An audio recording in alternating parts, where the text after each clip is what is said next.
दोस्तों, मैं अपना फिर एक नया वीडियो ले आया हूँ। स्वामी विवेकानंद जी के 3 प्रेरित करने वाले प्रसंग हैं। चलो तो बिना समय गवाए शुरू करते हैं।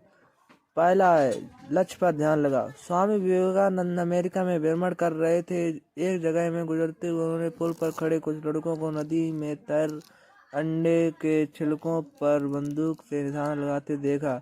किसी भी लड़के का एक भी निशाना सही नहीं लग रहा था। तब उन्होंने एक लड़के से बंदूक ली और खुद निशाना लगाने उन्होंने पहला निशाना लगाया और वो बिल्कुल सही लगा। फिर एक के बाद एक उन्होंने कुल 12 निशाने लगाए और सभी बिल्कुल सटीक लगे।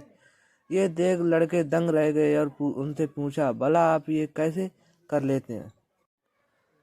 स्वामी जी बोले, तुम जो भी कर रहे हो अपना पूरा दिमाग उसी एक काम में लगाओ। अगर तुम निशाना लगा रहे हो तो पूरा ध्यान सिर्फ अपने लक्ष्य पर होना चाहिए, तब तुम कभी चूकोगे नहीं। अगर तुम अपना पाठ याद कर रहे हो तो सिर्फ पाठ के बारे में सोचो। मेरे देश में बच्चों को ये करना सिखाया जाता है। दूसरा प्रसंग है, डर का सामना करना। एक बार बनारस में स्वामी जी दुर्गा जी के मंदिर से निकल रहे थे कि तभी वहां मौजूद बहुत सारे बंदरों ने उन्हें घेर लिया। वे उनके नजदीक आने लगे और डराने लगे।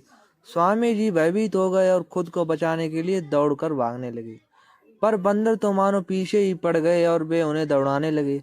पास खड़ा एक वृद्ध सन्यासी ये सब देख रहा था। स्वामी जी को रोका और बोला, रुको, उनका सामना करो। स्वामी जी तुरंत पलटे और बंदरों के तरफ बढ़ने लगे। ऐसा करते ही सभी बंदर भाग गए।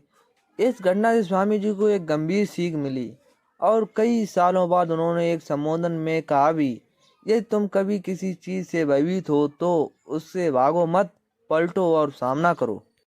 तीसरा प्रसंग है, सच बोलने की हिम्मत। स्वामी विवेकानंद प्रारंभ से ही एक मेधावी छात्र थे और सभी उनके व्यक्तित्व और वाणी से प्रभावित रहते थे। जब वो साथी छात्रों से कुछ बताते तो सब मंत्र मुग्ध हो उन्हें सुनते। एक दिन इंटरवल के दौरान वो कक्षा में कुछ मित्रों को कहानी सुना रहे थे।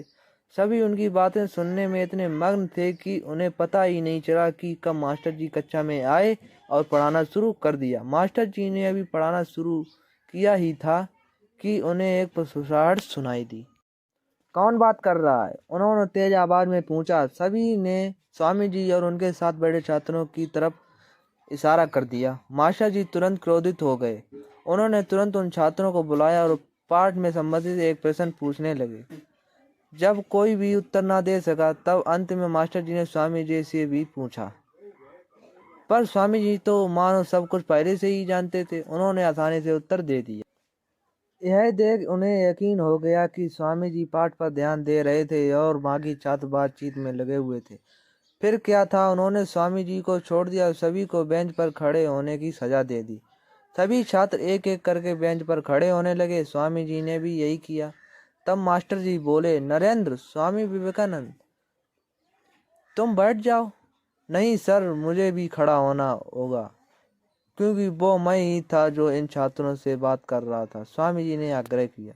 दोस्तों, ये कहानी सुनने के बाद आपको जो भी फायदा हुआ हो हमारे कमेंट में लिख के बताएं और हमारे चैनल को सब्सक्राइब करें। और मैं पुनः आपको एक नई स्टोरी लाऊंगा। इसके लिए धन्यवाद।